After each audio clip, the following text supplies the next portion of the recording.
Em nome do Pai, do Filho e do Espírito Santo. Amém. Hoje é sexta-feira da terceira semana da Páscoa e o Evangelho é João, capítulo 6, versículos de 52 a 59. O Senhor esteja convosco. Ele está no meio de nós. Proclamação do Evangelho de Jesus Cristo segundo João. Glória a vós, Senhor. Naquele tempo, os judeus discutiam entre si, dizendo: Como é que ele pode dar a sua carne a comer? Então Jesus disse: em verdade vos digo, se não comerdes a carne do Filho do homem e não beberdes o seu sangue, não tereis a vida em vós. Quem come a minha carne e bebe o meu sangue, tem a vida eterna, e eu o ressuscitarei no último dia. Porque a minha carne é verdadeira comida e o meu sangue verdadeira bebida. Quem come a minha carne e bebe o meu sangue, permanece em mim e eu nele. Como o Pai que vive me enviou, e eu vivo por causa do Pai, assim o que me come viverá por causa de mim. Este é o pão que desceu do céu. Não é como aquele que os vossos pais comeram. Eles morreram. Aquele que come este pão viverá para sempre. Assim falou Jesus, ensinando na sinagoga em Cafarnaum. Palavra da salvação, glória a vós, Senhor. Continuamos a nossa leitura do capítulo 6 do Evangelho de São João. E o susto que levou aqueles que escutavam Jesus é compreensível a nós. Quando Jesus fala de comer a carne dele, isso pode assustar alguém que ainda não fez uma experiência profunda com Jesus. Literalmente, concretamente, comer a carne seria algo impensado, pois, para isso, haveria de se ter a morte daquele que diz que alguém vai comer a sua carne. Mas não era essa a mensagem de Jesus. Comer a carne, antes de mais nada, era olhar para Jesus como aquele que está diante dos olhos deles em forma de carne. É o Verbo, a palavra que se fez carne. É Jesus por inteiro. Assim como o pão material não faz nenhum sentido e também não vai cumprir o seu papel caso a pessoa não coma, um pão não comido não cumpre o seu papel de alimentar. Assim também a figura do Mestre Jesus. Caso ele não seja aceito, caso o sujeito não se alimente dele, da vida dele, da carne dele, da pessoa dele, também a existência de Jesus na nossa vida não vai ter nenhum sentido.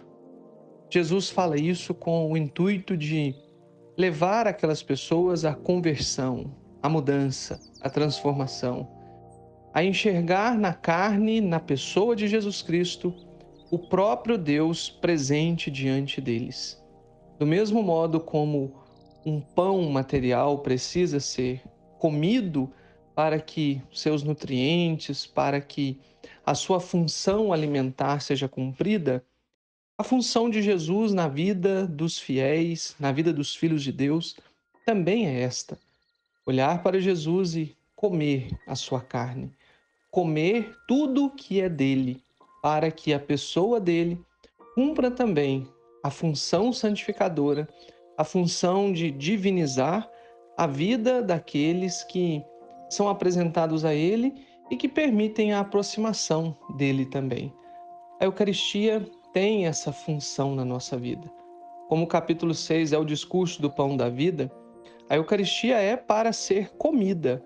A Eucaristia, para que cumpra com o seu papel, a sua função santificadora, é comida, mas não apenas num ato de comer, é também a recepção de tudo que ela contém, tudo que é uma Eucaristia, tudo que diz respeito a se alimentar da vida de Jesus. Não nos alimentamos apenas da matéria, pão que a gente recebe, mas é de toda a matéria do Cristo. Tudo que é de Jesus e está naquele sacramento, desde a celebração inteira com os nossos ritos, com o pedido de perdão, com a escuta da palavra, com a presença do Espírito para santificar as espécies do pão e do vinho, a bênção que levamos para casa, as preces que ali rezamos, as pessoas das quais nos recordamos numa Eucaristia, tudo isso faz parte do sacramento. Tudo isso levamos com a gente. Todo o rito, toda a celebração, mas também o sinal, o sacramento da Eucaristia é, de fato, comer a carne, comer, receber toda a vida de Jesus Cristo. E o convite do Cristo, nesse dia de hoje, nessa primeira sexta-feira do mês, dia de fazer memória do Sagrado Coração, é o dia de também pensarmos na nossa condição de receber, de nos alimentar, de comer a carne do Filho do Homem, a carne, a vida do Senhor Jesus. A Eucaristia é para ser comida, e a comida transforma a nossa vida, o nosso corpo, tudo que recebe aquele alimento. O alimento da Eucaristia é o pão dos anjos, é o pão do céu, que nos alimenta, nos fortifica para a vida eterna. Deus abençoe você, em nome do Pai, e do Filho, e do Espírito Santo. Amém.